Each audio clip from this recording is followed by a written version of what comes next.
Hello and welcome to the Wisden Cricket Weekly podcast. England win by an innings and 47 runs in Multan after conceding 556 in the first innings. They scored 823 for 7 in response, 823, the fourth highest team total in the game's history.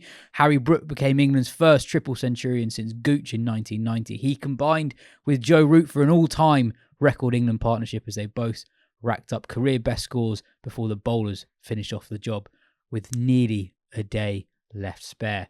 I'm Yas Rana, and digesting a truly epic England victory with me today are Mark Butcher and Ben Gardner. A reminder that we've been very busy on our Patreon, daily episodes after every day's play and a bonus weekly episode each week. This week we did a deep dive into the careers of what we picked out to be England's 13 greatest test batters to see how Joe Root compares to them. Anyway, Butch, 823. That is truly insane. How does this one compare to Pindi in 22? Another bonkers win where England beat not only the opposition, but the conditions. Yeah, well, both were similar in that regard. Although I guess in Pindi, they had the clock to worry about a little bit as well, as another factor. And I guess people might have been thinking up to the end of day 3 that it would be a similar thing, that how is there going to be enough time in this game for England or anybody to try and force a result on this surface. I guess starting with the batting, with going at just under 5.5 runs and over for 150 overs to score 800 is just staggering in itself. That partnership was just astonishing, really. There seemed to be absolutely nothing that Pakistan could do, either tactically or physically, to sort of stop them from scoring at will. Just brilliant stroke making, excellent, incredible concentration. I mean, the conditions were brutal for both teams. And you know, when Joe Root was out, he'd been on the field for every delivery of the test match bar 8 or something, when he came into bat in England's first innings. And so that the stamina required, the mental sort of strength to keep sort of driving on and piling on those runs at that sort of rate was just quite incredible. And then, you know, at the end of day 3, with England only a smidge behind, what were they, 80 or something behind at the end of day 3, I'm kind of thinking to myself, well, you know, you get 200 on, and you can see Pakistan wilting and falling in a heap, which is what ended up happening. But even so, to score that many runs, to get that sort of a lead, having conceded 550, is an astonishing feat. And I guess the biggest lesson really is don't score 500 against England. Yeah. In Test match cricket under McCullum, because 3 times it's happened and 3 times England have turned it around and won. Yeah. On the endurance of Brook and Root, Brook, after the game, was talking about how the work that he did during his time away from the game in early 2024 really helped him in terms of building up his fitness. He said he did a lot of running, went to the gym a lot, lost a lot of weight, and said had it not been for that period, he probably would slog one up in the air on 150. Ben, I thought this was the best of this England team in that they played what was in front of them rather than being overly dogmatic. There's a period on day 3 where Brook started really quickly, but there's a period on day 3 where you sensed that they had a really clear plan, which was, we are going to score millions, which sounds obvious, but in the past they haven't always done the most obvious thing, particularly in the last year or so. Yeah, and if we're talking about Rawalpindi, I mean, actually, they scored like a run and over slower in this game than they did at Rawalpindi in that first innings. That was 6.5 and over versus 5.5 here. And it was also they realised that they could score at that rate, basically while taking almost no risk. I mean, that says something about Pakistan as well and the lack of pressure they were able to build. And also you talked about the stroke play, which was definitely there, but also the outfield was pretty slow. So they're also thinking, actually, we kind of going to have to do a lot of this in ones and twos. I think I saw a stat that Joe Root's was the 250 plus score with the fewest boundaries in it, which says something about his fitness, but also something about the way that England chose to approach it, thinking that, like, actually, and also a bit because of the rate Pakistan scored on day 1, they were thinking, like, actually, there is still quite a lot of time left in this game. We can get more than enough, but not going like absolutely hell for leather just by going in like sort of 4th gear rather than 5th gear, and that's kind of what they did. I mean, and then, but you know, by the end, they obviously, you know, Brook went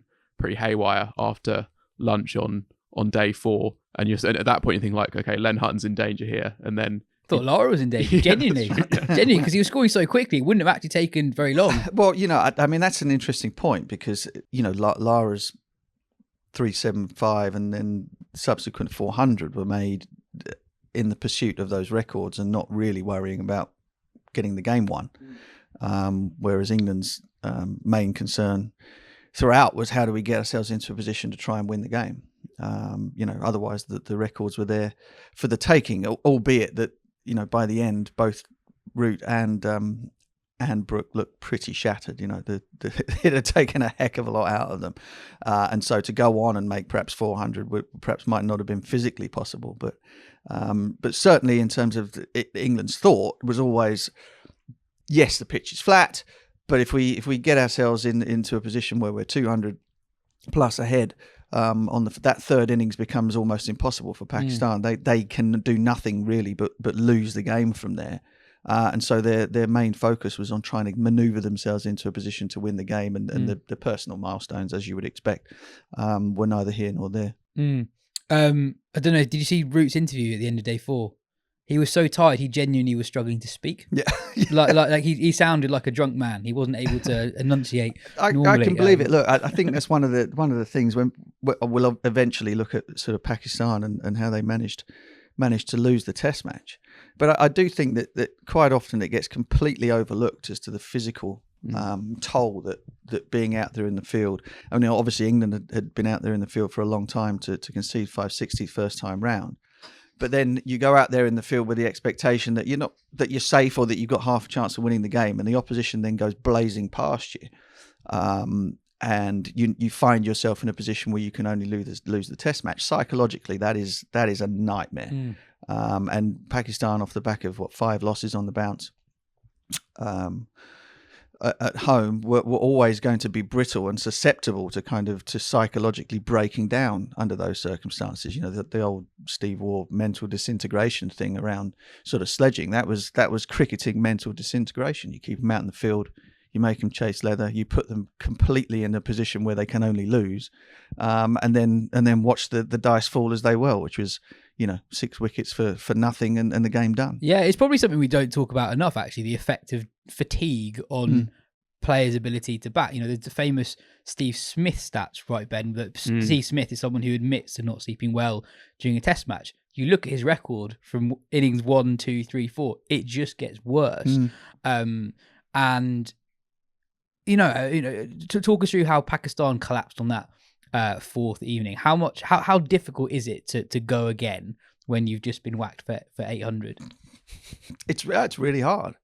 And again, so there's a fatigue. There's the sort of like the mental weariness. There's also the sort of thought in the back of your head that you've kind of done. You've done as well as you think you can possibly do. Great celebrations about them making 550 and Shan making 100 and two other centurions in that innings. And then you think, oh my God, that wasn't good enough. And if, as I've said, if you're a team that is on a roll of getting turned over, and the pressure from within and from without in Pakistan cricket is very much upon you, and the opposition has ground you into the dirt, and the chances are you're going to make yourselves look daft again. All of that contributes just as much to sort of the pitch changing as anything else.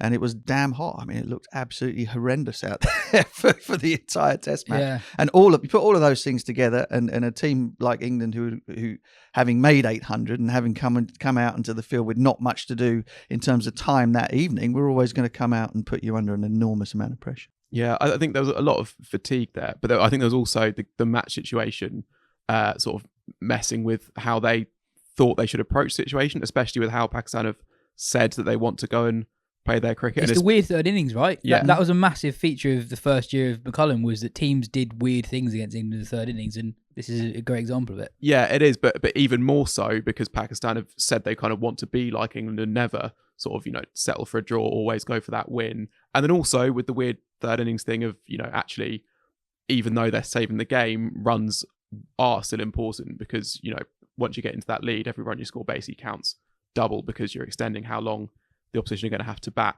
So there were those two things, and we saw it like that. Yeah, it was just a horror show because you had obviously the Simon Ayub shot is the one. If you look at the highlights of the dismissals, that stands out as being totally awful. But Shan Masood's innings, dropped twice playing attacking shots and then gets out to another bad one. And he's the captain. He's the guy that you're looking forward to being like, okay, how are you going to approach this when he comes and then does that?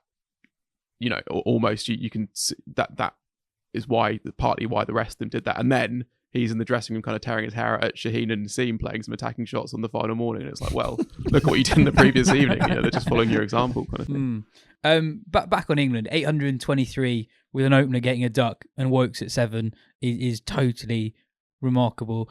Just one maiden in those 150 overs. It's the second time in the history of the game 6 bowlers have conceded 100 runs in an innings. Harry Brook has a test match triple 100. There was an excellent moment yesterday when he was writing his name and score onto the honours board, and before he wrote the score he said 317 was it, which is just such an amazing question to be able to ask. But what makes him capable of innings like this, the way he batted after lunch on day 4 in particular was quite something. 87 runs in an hour or so. And I guess for me, one of the most amazing things about it, he's 25 years old and I'm just not surprised he's got a triple 100. Yeah, I don't know how many times I've said this going back the last 3 years, but he is touched with genius. And if you're going to score, those big triple hundreds, let alone in matches that end up being won. I mean, this is the other side to it. Is that the history of the game is littered with big individual totals, even, a couple of batters going on and making huge scores, but not many of those games end up in a victory for the team that has made them. So you're doing it at a rate which still leaves enough time in the game for everybody else to play their part and for a victory to be taken. And so that gives, somebody like Virender Sehwag, for example, part of the reason why he's able to make those big triple hundreds. Lara also, Hayden, we're talking sort of modern era players, is because they're able to hit a lot of boundaries. They're able to find the fence. They're able to score at rates, above, I mean, he was nearly a run a ball, wasn't he? Which is in itself astonishing. But above sort of 60, 70 runs per 100 balls, which means that it's not taking you as long to make those big scores, which means that the fatigue factor doesn't come in until much, much later on in the piece. And being able to have the wide range of shots and the ability against both pace and spin gives you the opportunity to go large when you get in. And he has all of those things. And you allow that with a similarity to Joe Root in this sort of like just this hunger to keep going, to press on and to make big scores. Now you might say about Harry overall that he is, and even having read his own words in that excellent interview with Phil in the magazine, he's more likely to kind of to take a risk or to try and enjoy himself more than worry about the bigger picture of a large score. But I do wonder if having made that 300, all of a sudden he gets a bit of a taste for it, and it becomes something that we see on a I wouldn't say regular basis, because it is an astonishing feat to score 300, but big runs, 150 pluses. All done at a great rate and beautiful to watch at the same time will be a feature of the way he plays, because he's just very, very good. Yeah, I mean, good shout on how rare it is to score a triple 100 in a game you actually win. It's the 9th highest score ever in a win. This might sound like a simple question, but what do you mean by he's touched by genius? What is it about him that other players don't have? Is it that his array of shots, but lots of players of his age, of his generation, have loads of shots? Is it that he understands game situations? Is it his ability, just pure natural ability to pick a length? What is it that separates Brook to the other talented young guys? Well, I mean, all of those things, but I'd say first and foremost the way he moves. He's unbelievably quick on his feet. He gets himself into terrific positions to strike the ball. Some of the shots where he finds himself 2 feet outside a leg stump and nails them over extra cover. All of that sort of stuff is very, very quick on his feet. Incredible sort of like easy movement as well. It's almost balletic in the way that he's able to sort of get himself up and down, back and forwards, left and right around the crease. Hand-eye coordination is epic. And the knowledge or the sort of the simplicity in terms of kind of like he's just watching the ball, keeping the head unbelievably still, watching the ball, and then allowing those wonderful flowing hands from a high backlift to kind of to do the rest. He doesn't overcomplicate it much more than that.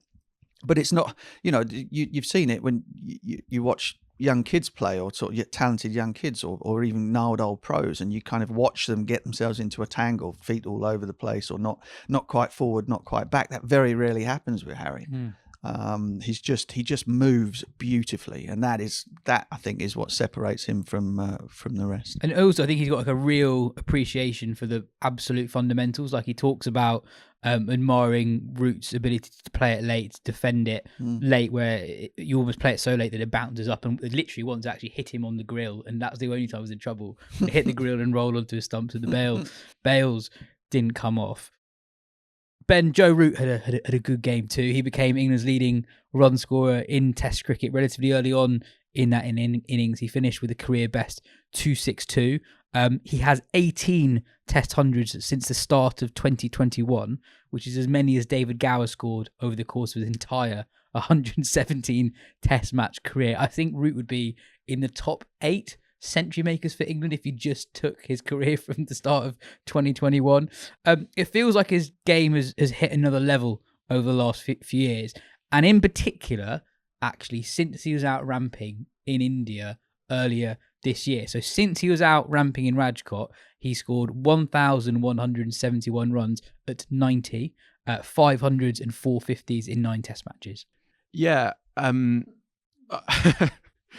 So I guess the thing is that this almost feels like this is Root's kind of like final form, but it's also like what we kind of always knew was in there in some ways, and actually so much his career has been like about in some ways piecing these things together. Like when he had the conversion rate issues, there wasn't like a thing you could point to that was like, why is he struggling to convert these 50s? It just wasn't happening. And then he kind of clicks towards the end of his captaincy, but the captaincy is still taking its toll to some extent.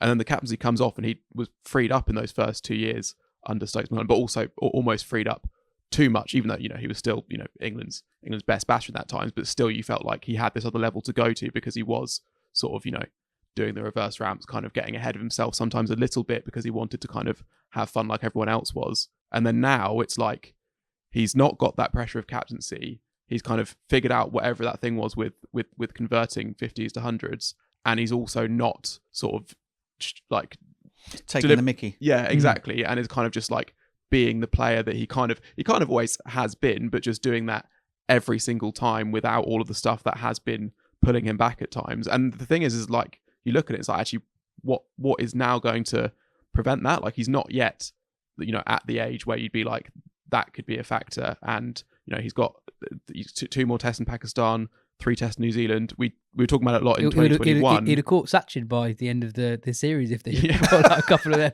Possibly, but a big record that's really in his grasp, or at least within sort of touching distance, is Mohammad Yusuf's record for most test runs in a year. So he's going at almost exactly the right rate for this, going 104 runs per test so far this year. And if he does that, if he continues that up, he would end 20 runs short of Mohammad Yusuf. So he only needs to up it a little bit, and that includes the 3 tests at the start of the year where he didn't get any. Exactly, yeah. So I think that's kind of what it is for Root, and so he's now England's leading Test run scorer, and he's going to end way ahead, and Sachin is possible. I think it's likely. Yeah. On his current rate, he'll get there at the end of the 27 Ashes. I think he will play.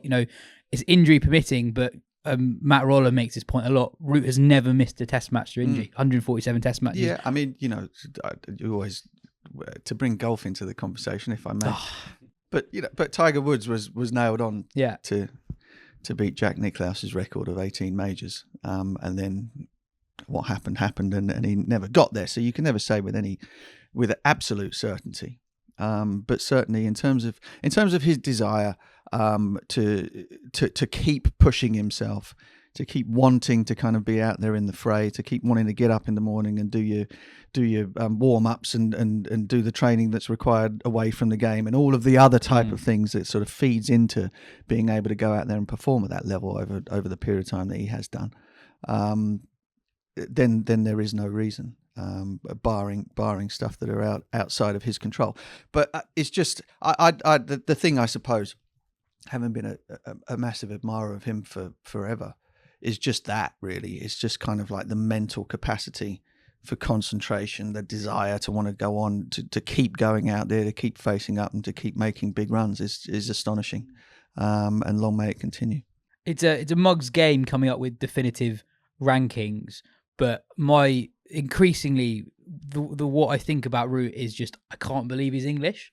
Because then you grow up and people talk about the greats of the game, and Root is just one of them. He is just utterly dominant in a way that so few players. You guys globally are too young for Gucci, aren't you? I mean, yeah. he was kind of, he was right up there amongst the very best for a period of time, sort of beyond his 30s, and would have taken his place comfortably with the best of that era at the time, albeit in a losing England team, which I guess gives you an idea as to how well respected he was. But I think, far and away he's our best player. Yeah, far and away. Again, it's a little bit like the conversation you'd have around somebody like Thorpe in terms of mastery of conditions, great player of spin, fabulous player, in English conditions. I guess the only thing really for him is on the CV is Australia, isn't it? Really, that's the one thing that he hasn't left a massive stamp on. And I guess that would be in the back of his mind. It strikes me that neither he nor Harry Brook, in that sort of true Yorkshire style, are that bothered about sort of looking too far ahead or leaving legacies or the rest of it. I mean, his is already nailed on. But I think that would be the one thing that is missing, perhaps. And if we are looking far ahead at what could stop him catching Sachin, it is Australia, because at the moment it's all going great. But if England were to go there and get beaten heavily, which happens to a lot of England teams, and if we weren't to get that, that 100 thing off his back over there, then all of a sudden you're at the end of the tour, and people saying actually we need quite a big reset here, and there is still that thing over him, and so that might be a point where he would look to say like, okay, it's time for me to make way for the next team that builds to the next challenge in Australia. I guess that'd be the only thing I think that could stop him. It's only a year away. I just can't see a world in which England are moving on from Root in a year's time. I guess just on Root, two things. One, the longevity is extraordinary. He's not that old. It is 9 years since he was first ranked number one in the world, and that's extraordinary to be that good for a decade. So few players of any nationality have managed that. And a question on whether he's the greatest ever: can you be the greatest ever Englishman if you've not scored 100 in Australia? I don't know. Let's see. Let's see. Well, he's got at least. I'd be very surprised if he didn't make one this time round. But yeah, I mean, it's the point is moot. I think at the moment, it's at the minute we should be very happy and very fortunate to be sort of in an era where some of England's batting is of the highest quality. Let's hope he gets that monkey off his back this time round. Ben, the spell that turned England's dominance into a win was the first 18 overs of the Pakistan second innings. We've touched on how it fell apart from a Pakistan point of view, but England's seamers were excellent. Chris Woakes bowls Abdullah Shafiq with the first ball of the innings. Gus Atkinson picks up a couple, including the big one of Babar. Cast bowled with real heat, sort of extracting every ounce of possible deviation the pitch had to offer. We sort of knew that, obviously what they did was amazing. We knew that Root and Brook could score lots of runs in these conditions. We didn't necessarily know that this seam attack could lead England to a victory in those conditions. That's a really big tick for England, that those three all put in the performances that they did in the second innings. Yeah, absolutely. And if you compared this England team to the team last time, you'd have said that actually, that the batting lineup is pretty similar. Stokes aside for this Test match and Jamie Smith coming in, but actually that pace department is where they've significantly sort of weakened on paper. And yet they're exceptional on that fourth evening, and in a way that showed up Pakistan a bit as well, because I think it wasn't too sort of complicated what they did, although Pope did a lot of stuff with moving around the field and just creating that little bit of doubt. But the seamers, the ploy was mostly let's go full and straight. If there is a bit of an even bounce, we'll get that, and if we hit a crack, then we have a chance of hitting the stumps. And then there was a new ball as well at that point, which still does a little bit early on, and there was an early wicket in the first two innings as well, and then when that sort of stopped working, they went to the bouncers, and I thought Cast actually on the final morning bowled a pretty threatening just mini spell of bounces, which was also pretty encouraging, because that was the thing we were talking about on the first day, was his first spell was quick, but can he keep it up? And he couldn't quite on that first day. And obviously it's the fifth morning, so he'd had a bit of sleep in him, but still to come back on the fifth day of a test and do that is impressive. And yeah, that's a massive tick. And I think especially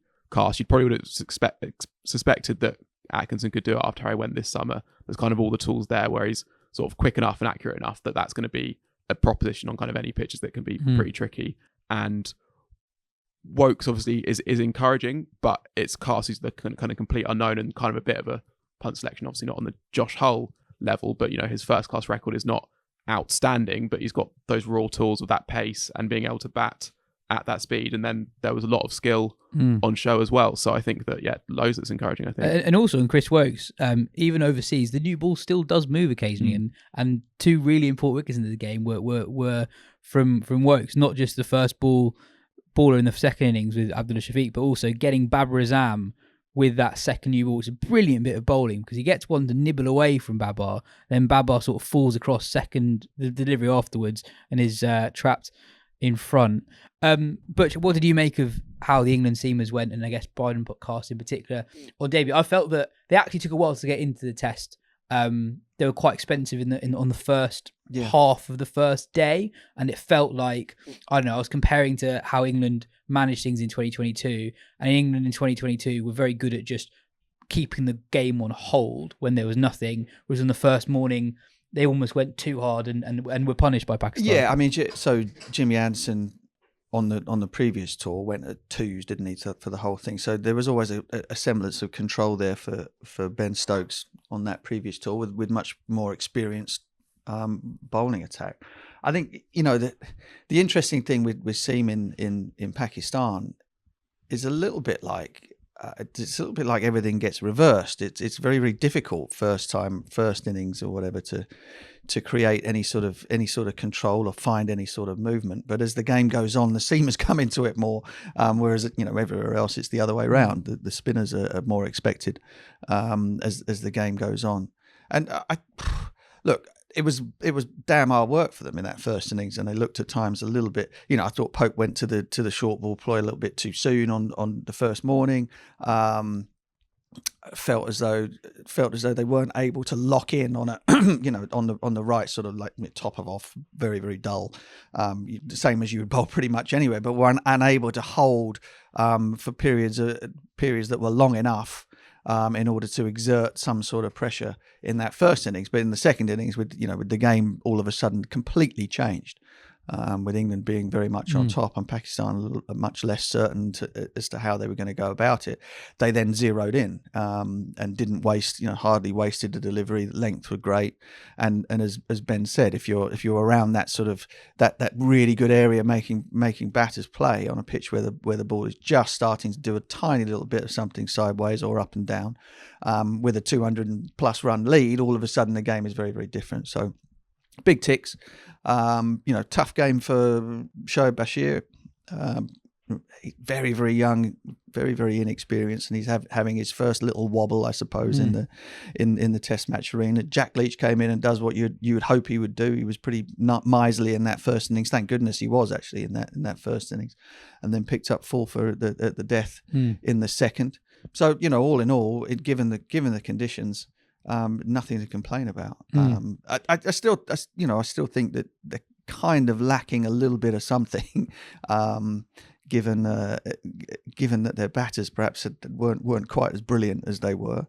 But that's just on paper. That's not criticising what they did, but a terrific showing, and you just hope that their bodies recover in time to go and do it. I mean, that's the other side of it. Psychologically, it was difficult for Pakistan in that third innings, but psychologically for bowlers on both sides, turning up at Multan again in 3 or 4 days' time, knowing you're going to get the same, have to go through the mill the same to try and get a result on a surface that will be pretty much similar, I should think, is quite a mental thing block to get over, and the bodies will be sore as hell. Yes. Ben, on Leach and Bashir, they're always going to be compared to each other. One of them's the number one spinner at Somerset, and the other one's the number one spinner for England. This was Bashir's toughest Test match so far. He was expensive in both innings, and Leach was outstanding. I thought. I thought one of the things that went wrong for England early on day one is that Pope didn't bowl Leach. Leach didn't bowl until the last over before lunch, and he was the one who could really keep things tight. And actually, the wickets came when England kept things tight for a bit. Everyone compares them all the time. How do you see it? They're very different types of bowlers, because Leach, he knows his game so well. He sort of does the same thing all the time, and in these conditions, that's pretty useful. But we also saw the plus sides of Bashir as well. He gets a really important wicket. Shakil on 82 has got an outstanding record at home in Pakistan with a ball that really turned him about. So how do you see those two guys at the moment? Yeah, well, I think on almost every surface at the moment, Leach is a better bowler. He is more consistent. He can do the job in the first innings of holding down an end, and actually when the pitch turns, because he's accurate and he puts enough on the ball, he'll find the assistance to take wickets. Bashir is younger in his career and isn't quite as consistent yet, and so Leach kind of in a weird way offers more. But I think what they are just looking at Bashir for the future, basically, and I think especially for Australia, I think they just look at Leach and think that what you've got to offer, they just think it's not going to take wickets in Australia, and there is evidence for that. Finger spinners in general don't do that well there, with the exception of Nathan Lyon. I think they look at Bashir and see some Lyon-ish qualities because of his height and therefore the overspin that he gets on the ball, and then you see that in those magic balls. That's like those magic balls look like balls that Nathan Lyon produces, and so I think they will stick with Bashir, at least for the time being, until he becomes kind of unselectable, because they'll think like, well, we need you to develop at a pretty significant rate to be an asset on that Australia tour. And we've looked around the county game and we've looked at the spinners available to us, and we think you're kind of the only one who like has the potential to be an asset on that. I think that's kind of how they see it, which is why he'll get a long rope, but undoubtedly has a lot of learning to do because he is so young in his career. But and also that's why Somerset are kind of right to pick Leach when they do, because right now I think he is the better spinner, I think especially in England, but like there is evidence that Bashir maybe could surpass Leach in time. I guess. I think it's worth saying that Bashir has had several really good Test matches for England. In India. This is the first time where you kind of thought, oh goodness, but then in Pakistan you're going to play them both anyway. Do you know what I mean? So it doesn't really matter, isn't it? It's not a case of a contest between the two of them. And Ben's absolutely right that you're trying to get as much experience into Bashir as possible, and in the meantime you've got Jack Leach who given the opportunity by the captain a little bit more, can do a much bigger holding role for you, keep the seamers a little bit fresher than he was asked to do in that first innings where things were very, very difficult. So I think Bashir is definitely a man to give a lot of rope to, because he has an enormous amount of talent, and for me that's the first bad Test match he's had. Really dropped a catch and kind of looked a little bit all at sea, wasn't really involved a great deal, but that's the first time I think that's been the case since he made his debut in India. Yeah, I think it's really important that people remember that not that long ago in India, he was really good in the first innings when the other England spinners, albeit their own experience, struggled. He was very good in the first innings. He was able to do both. He was able to attack, but also keep a lid on run scoring. Just quickly, Butch, that's a massive result for Ollie Pope. Obviously, a difficult end to the summer because he struggled with the bat. Then he scores 150, but England lose. And then here he gets a second baller and England register one of the great overseas wins, and he deserves a lot of credit for masterminding that. Yeah, absolutely. Any win as a captain overseas, I mean, I think we're a little bit spoilt because generally speaking, in the game today and in the game 20, 30 years ago, winning away from home was bloody difficult.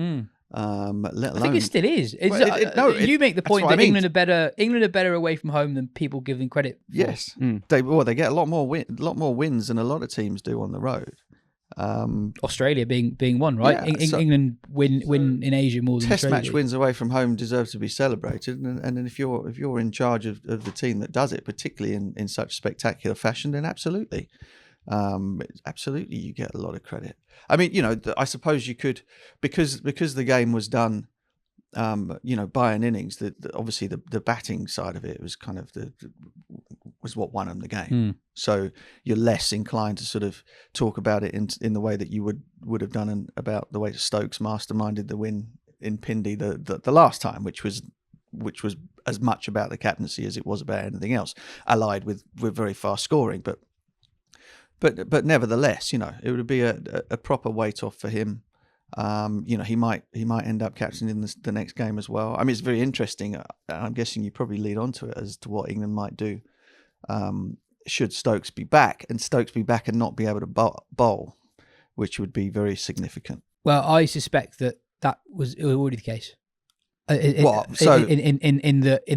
I think Stokes knows that he needs to be able to bowl. So the player that misses out, you either go in with 3 quicks and 1 spinner, or the spinner plays and you have to leave out one of the batters, and potentially that's Pope.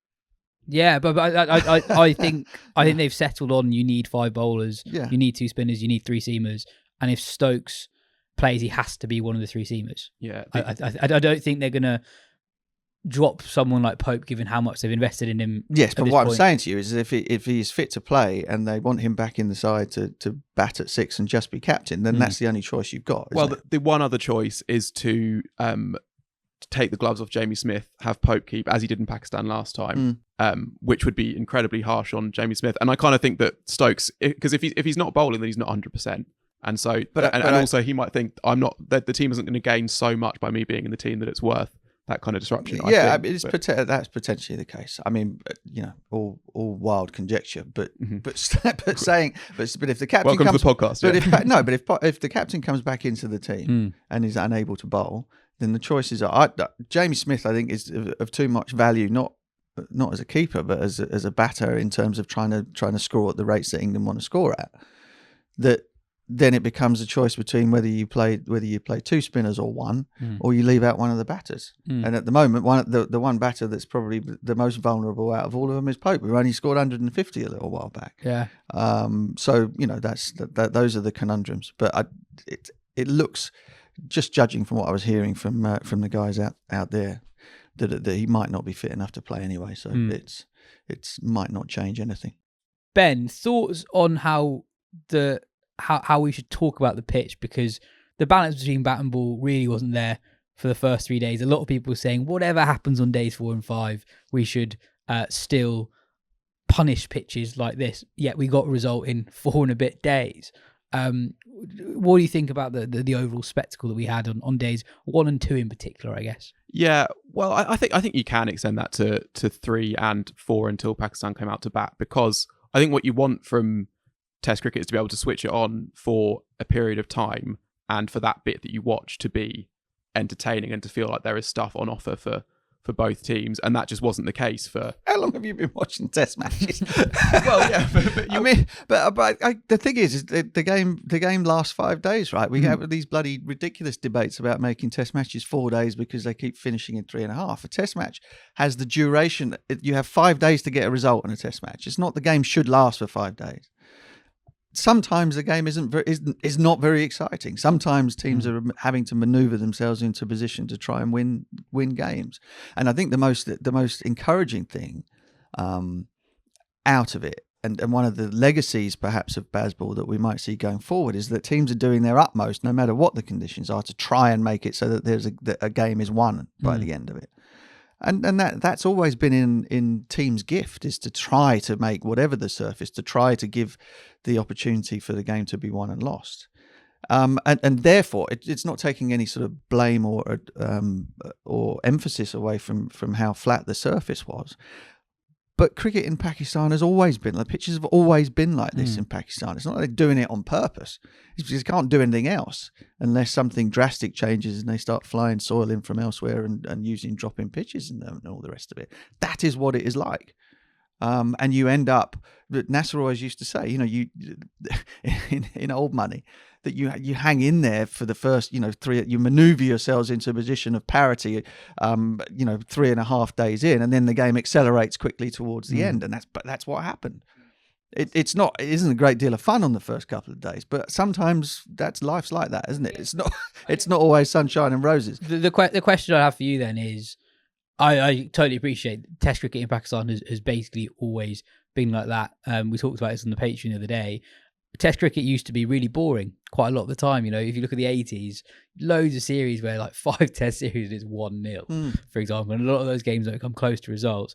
But I wonder, given the concerns around the future of test cricket and the desire, an almost urgent desire to get new fans in and keep them in, is it an issue, as Ben says, if that when you turn it on day 2 a test match, it's not that great? And I think the other thing as well is that it's actually not just the pitch in this test, because the square, there was only one or two like other pitches that are being prepared, so that was pretty green all the way through, and the outfield was pretty lush and slow.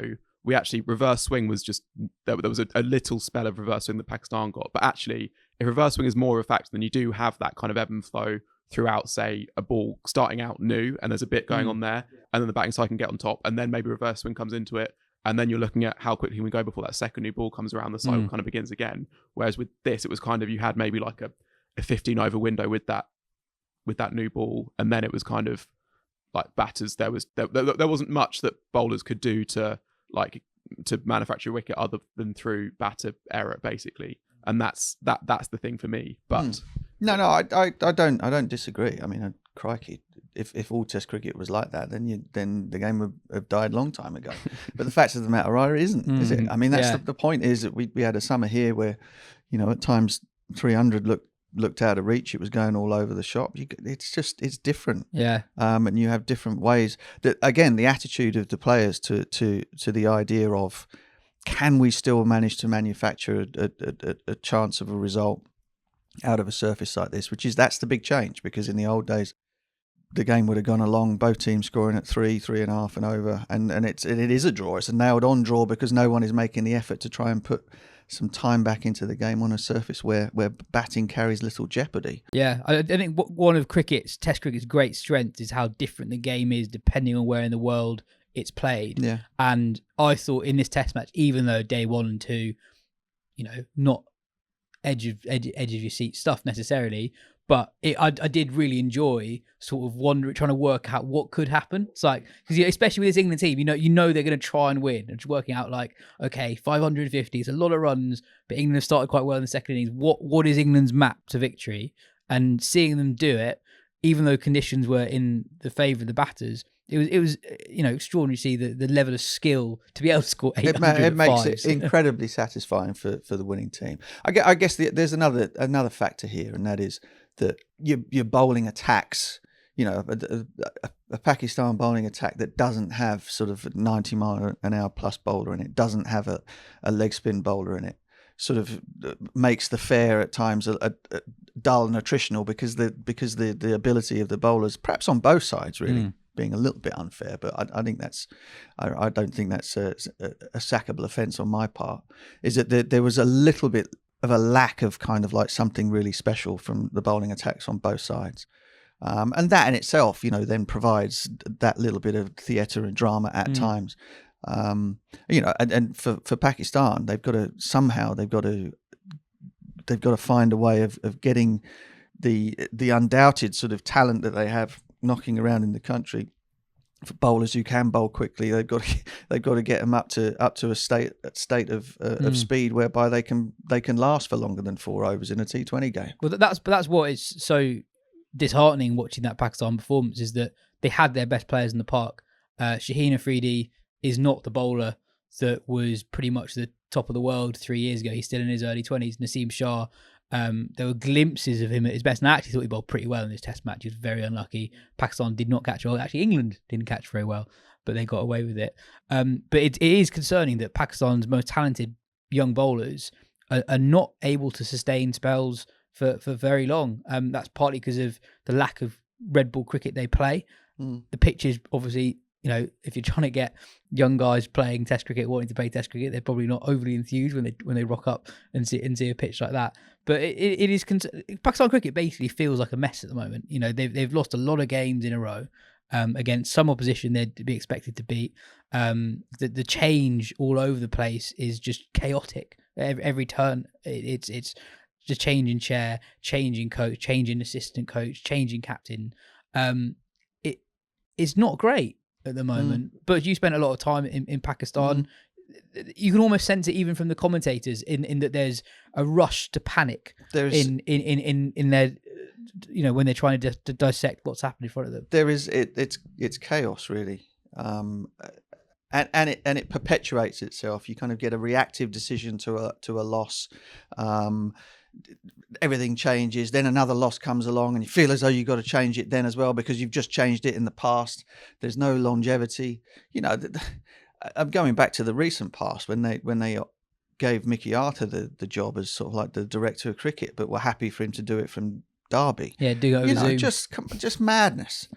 I've nothing against Mickey. I think Mickey's a great lad and loves the game and brings the best out of a lot of teams that he goes to. But for a board to employ somebody on the basis where they were going to be running the test team or running international cricket from another country, I mean that if that doesn't tell you that things are a real state, then nothing does. And yet that wasn't the nadir of it, really. They've announced a new selection panel today. They've got guys on there who are kind of like on the boards of PSL franchises. Alim Dar has just been made a member of the selection panel minutes after retiring from umpiring.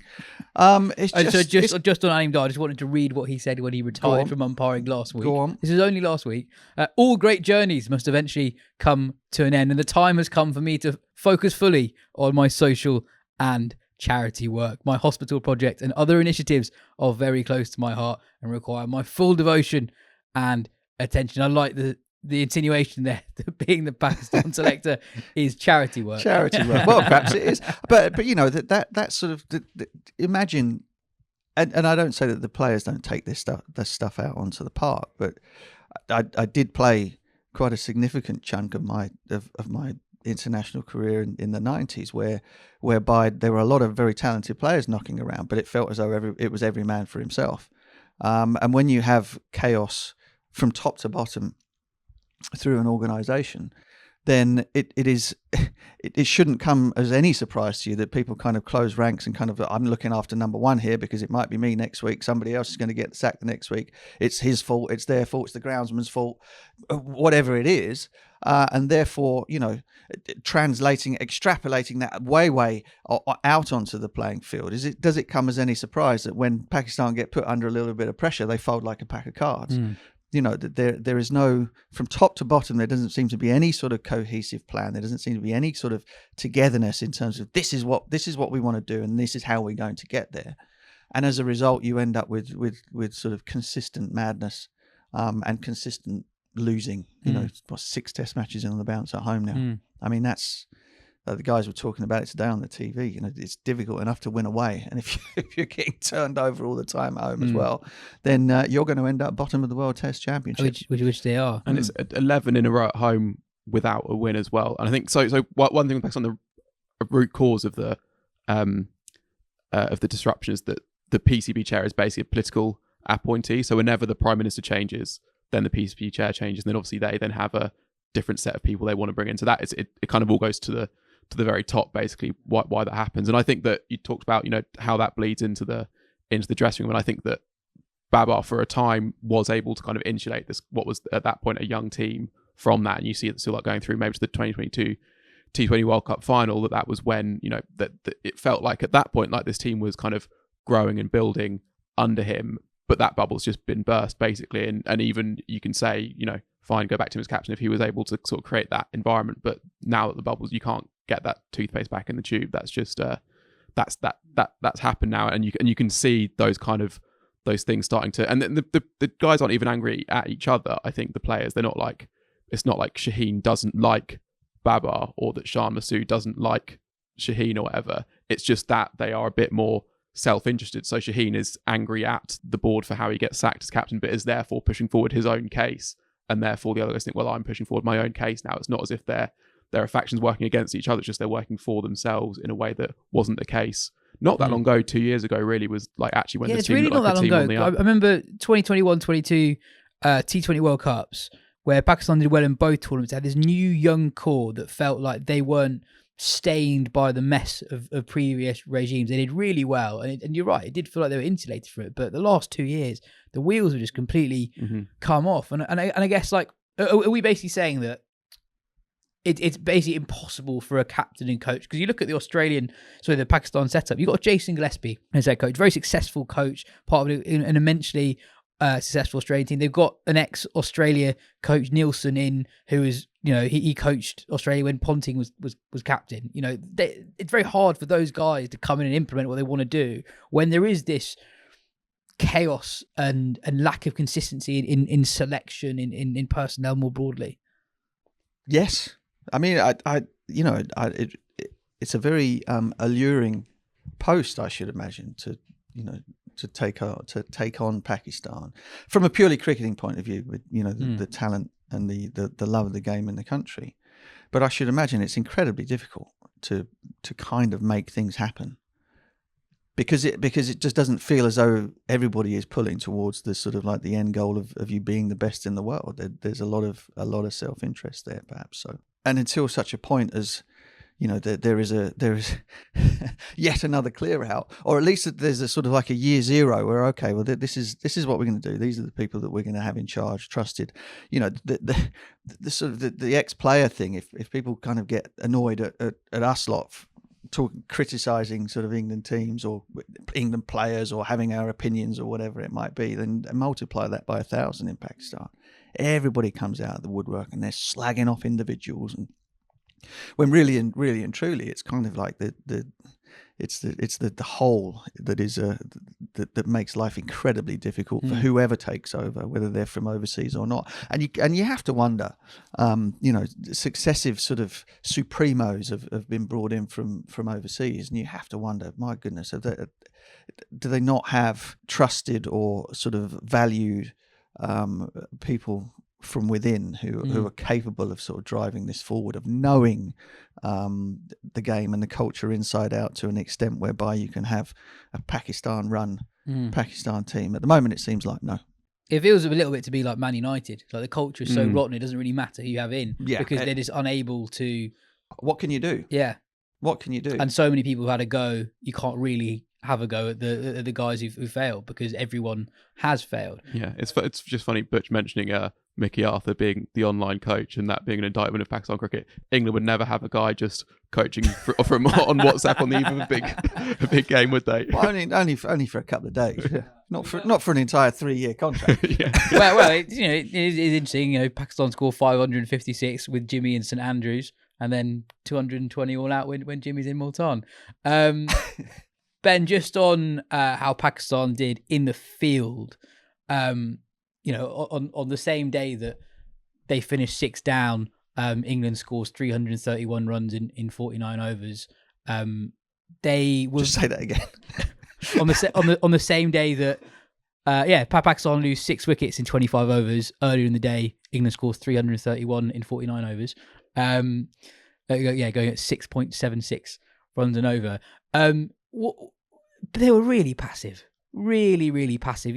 What actually annoyed me when Brook was on 199 and had a sweeper out, it's like, what are you doing? Just like, don't give him a single 199. Yeah. And it felt like they had almost given up in a way. They weren't trying different things. They were very happy to let England just merrily go along at 6 and over without taking a risk. Well, for sure. I mean, I don't know if they were happy to, but I think it was such like a sort of a deja vu, like, having lost so many games in a row, having gone 11 tests in a row at home without a win, that they just thought, like, you instantly quickly go, here we go again, I think. But there was definitely stuff that they could have done. The pitch was flat, but as England showed, there were ways actually that by that point there were some cracks there. Exactly, that's the thing. So if you did aim full straight, aim for the cracks, there was stuff on offer there. But they didn't do that. I mean, they were hampered by not having their first choice spinner on that day, albeit he hadn't gone very well the previous day. But it was really, really bad. And I think that Jason Gillespie is new in the role, so Shan Masood, I think, is the one who is more likely to pay the price, if not for this, then for the series, if it goes the way that it looks like it's heading at the moment. Yeah. But they picked the squad just for the first Test match, didn't they? So, and that in itself kind of England used to do that back in the day. And it basically leaves scope for cleaning the whole lot out and starting again, doesn't it? Which would be a mistake. But yeah, I mean, just looking on changes we think will happen, or on changes we think should happen. Abrar Ahmed missed the final 2 days. He was off the field with fever. I think even if he was fit, I think Norman Ali, the left arm spinner, he was recalled to the squad for the first test of the summer after a while out of the setup. I think Abrar really struggled to contain England. So I think Norman will probably come in. Saeem Ayub, after that shot, he's not had a great start to his test career. He was sort of, he overtook a couple of players in the pecking order on account of his white ball form, and it hasn't gone great for him in Test cricket. Yeah, exactly. Yeah, so he and it's not going to go from in white ball cricket either, actually, for Pakistan. So he might well miss out. They've got this guy Mohammad Herrera in the squad who's uncapped, but he is he's incredibly talented, incredibly highly rated, gets big runs at a decent pace. He's related to someone in Pakistan cricket. I can't remember off the top of my head. I think it's Shoaib Malik. Hang on. Yeah, I can't find a good source though. Okay. So well, we think he's related to Shoaib Malik, and I think he got a triple century in a Kyrgyzstan Trophy final, which is a big deal. That's so he might well come in, and I guess I don't know even know if there's loads they can do with the seamers. I mean, Muhammad Ali is back, kind of kicking around again, who was not great on the England tour last time, albeit he'd come off a long period of cricket in that time and has looked like he's upped his pace a little bit, at least in the PSL since then. So he'd be an option to come in. But that's the thing as well in terms of selection. Like, yeah, there have been chops and changes, especially in terms of the captaincy. But also you kind of look at this team and think that doesn't look far off what is kind of Pakistan's best 11 on paper. And yet they've put in that kind of performance, which almost makes it more worrying, I think. And then England changes, I guess, if we're doing those quickly. I mean, apart from those, they've only really got the one seamer they could bring in because Ollie Stone's going to have his wedding. But you'd think they'd bring in Potts for someone. I mean, wasn't John Turner brought in at the last minute or not? He's on, that didn't happen. No. Why did I think that had happened? Because he's in every England squad and never plays. Right, so that's what happened. So yeah, that would be the one change England could make. They've also got Brian Ahmed in, but if you fancy not yet, unless. And this is what happened last time out, was that the first pitch was really flat. The next two pitches weren't as flat as I think people have kind of consigned them in their minds. They span a bit more. But I don't think, unless they turn up and think, oh, that pitch now looks like it's going to turn loads, then maybe Rian Ahmed comes into it. But I think probably just Potts in for Cast because it was his debut and he looked maybe the most tired, but it's tricky. But I think he was the one who was the point of difference in the second innings. Yeah, I'd be keen to keep him with So then it has to be Atkinson really if you want a 7. Yeah, or you've got sort of 3 8.5s in an 8 in Cast and 2 8.5s in Potts and Atkinson. I think at the moment they view Potts as a sort of Wokes number 2 in terms of profile, even though their style is slightly different. I think they look at it more from a pace point of view. That Potts is that mould of bowler. Anyway, that is everything for today. That really is everything. That is everything.